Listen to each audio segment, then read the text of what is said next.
not something that is, has had a lot of problems, right? So they have tried a lot of things. They've tried to do a lot of things with regard to trying to educate Singaporeans. Streaming was one important way of trying to, educate Singaporeans.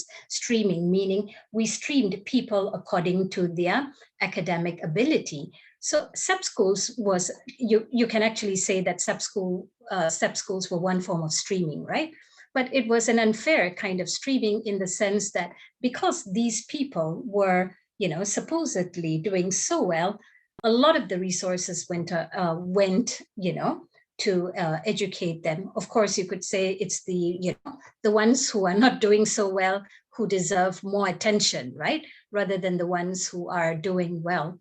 But that's not been the case in Singapore, right? In Singapore, by promoting meritocracy, we say that, because we have a limited pool, right? Singapore is a small country. We must develop talent as much as we can. So the focus, all the resources are actually expended on the group that is doing well to make it do even better. So in answer to your question, does it make much of a difference? It makes a lot of difference, I think. Thank you. I have another question here.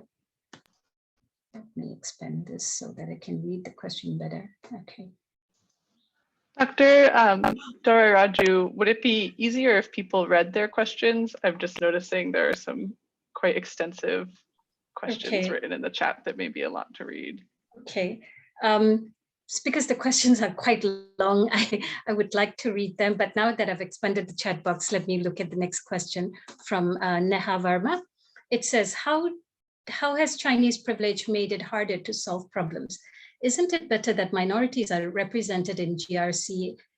Isn't it better that minorities are represented in GRCs and that HDBs aren't ghettoized versus the alternative of not even having multiculturalism as a value?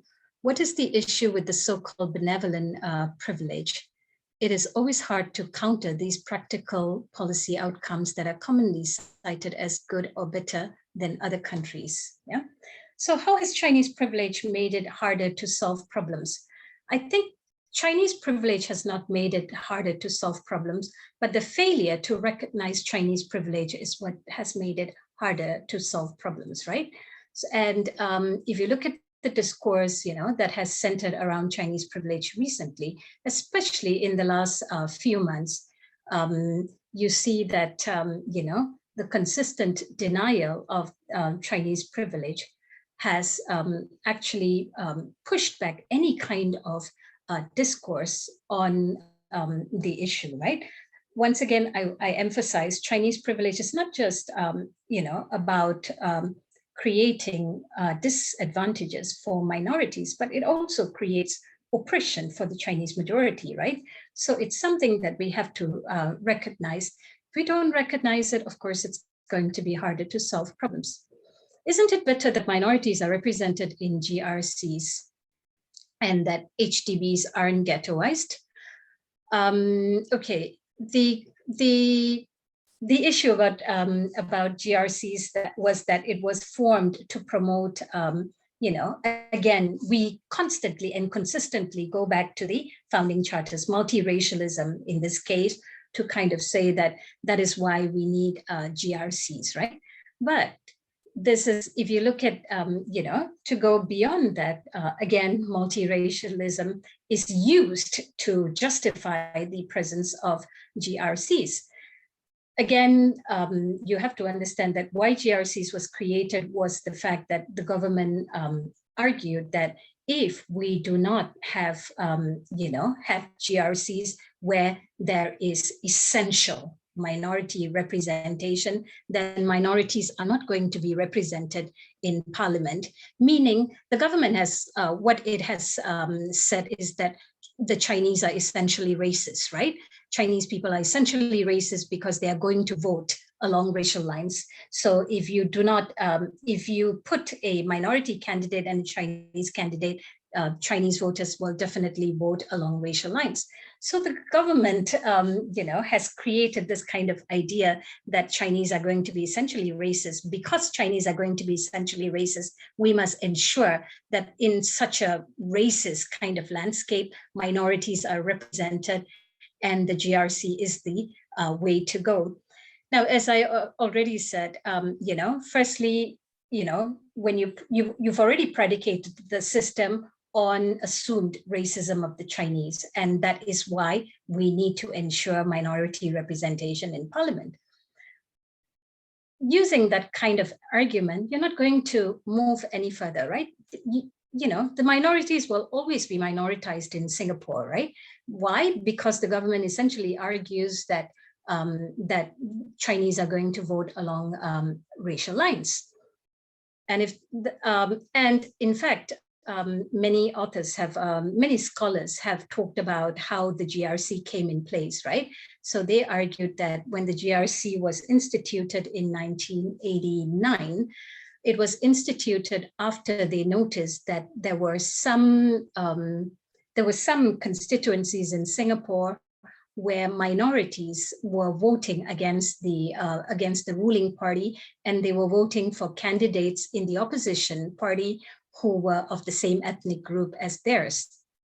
So in order to prevent that, in order to make sure that votes do not get to the opposition parties, this was why GRCs were essentially created.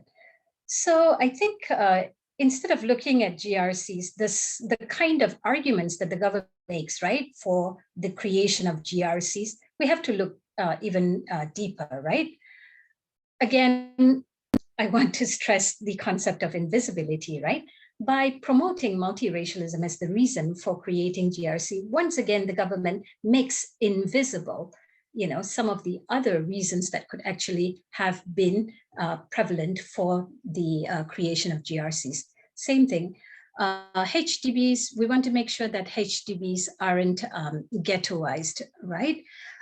We have a recent paper in our collection for our special issue on current sociology that Professor Kadir Velu and I are editing. And one of the papers is by a Singaporean scholar who talks about the ethnic integration policy in Singapore, right? Now, the EIP was created, that the EIP policy was with regard to public housing, which is called HDB, yeah? The EIP was created because they didn't want minority races to congregate. But the research, the paper that Dr. Yap has written for our volume clearly shows that it's not the minorities who are getting ghettoized as a result of the EIP. It's clearly the Chinese, the majority, that are getting ghettoized as a result of the creation of the EIP. I wish I could share more on the paper here, but the paper is not, the paper is being revised. So it'll be very, very interesting when that paper gets published to see how the EIP is not actually about ghettoizing minority, but it's about ghettoizing majority, right? What's the alternative? The alternative is not having multiculturalism as a value. I mean, if you look at the studies on multiculturalism that have been done in the US, that have been done, that have been promoted in a lot of countries around the world, you want to ask multiculturalism on whose terms, right? Is it all about, in Singapore, our multiracial policies, multicultural policies accords equality to all races, to all cultures, okay?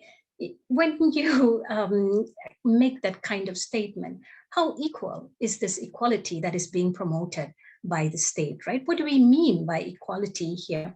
On whose term? As I already mentioned in my talk, right? When I quoted Haider Saharuddin, who talks about Chinese privilege, right?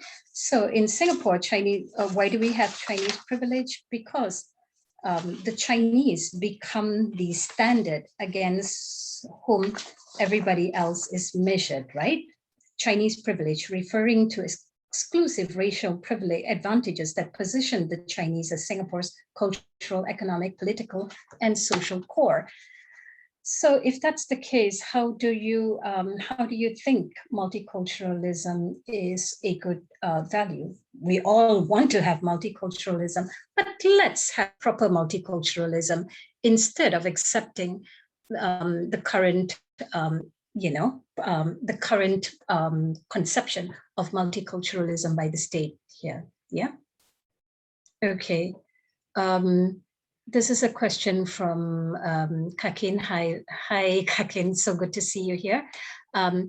Your question is if intersection would be a good alternative framework to explain the phenomenon of Chinese privilege in Singapore. I'm asking this question as I'm thinking if it's a more productive way to create a more integrative analysis between top-down politics and discourses and the everyday level.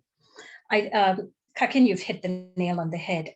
This is actually going to be part of, a paper, this paper when I expand it, on how intersectionality, the intersection between race, gender, and class, of course, becomes a better, it is a better alternative to explain Chinese privilege in Singapore.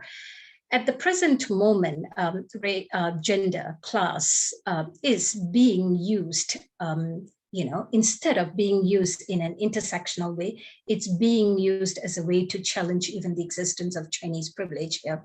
So, people say, hey, the Chinese have suffered discrimination, right? As Professor Go and Chong say in their paper, the Chinese educated in colonial times, as well as in the early days of Singapore's independence, actually suffered a lot of discrimination. So how do you even speak about Chinese privilege? You are just generalizing, you're just homogenizing the Chinese, like as if, the Chinese are a homogeneous group and they enjoy privilege without even talking about, the discrimination they suffered. Which is very true. That's exactly one of the things that we should address when we talk about Chinese privilege, right? The intersectionality of race, gender, and class. And this is exactly what I would be doing as I continue to work on this paper. Thank you. It's okay. Timothy Lowe says it's more about how to talk to people, not specifically about Chinese schools. About sub schools. Timothy, I'm not quite clear on this question. If you could elaborate more, that'd be great. Let me go on to Wilson Lee's question. Okay, my background is in philosophy, so I'm not particularly familiar with how this concept has been used by sociologists. So it's been helpful. You made a reference to Gramsci, and I was particularly curious as to why we would want to focus on privilege as opposed to hegemony, which seems to be the wider issue here. And I guess this is close to Bloom's concerns, but I worry that privilege seems to be tacitly upholding the valuation inscribed into existing institutional practice when perhaps we should change them. That's a good question, Wilson. Why do we want to use the word privilege rather as opposed to hegemony? Privilege itself is hegemonic, right? Why do we want to use the word privilege? Because of how, when I look at the scene in Singapore, when I look at the whole setup in Singapore, privilege is unearned. It is invisible. Precisely because it is invisible, that's why it has become hegemonic, right? So I want to focus, again, I want to privilege the concept of invisibility as a way of talking about how it kind of, animates society, animates ethnic relations in Singapore, animates different kinds of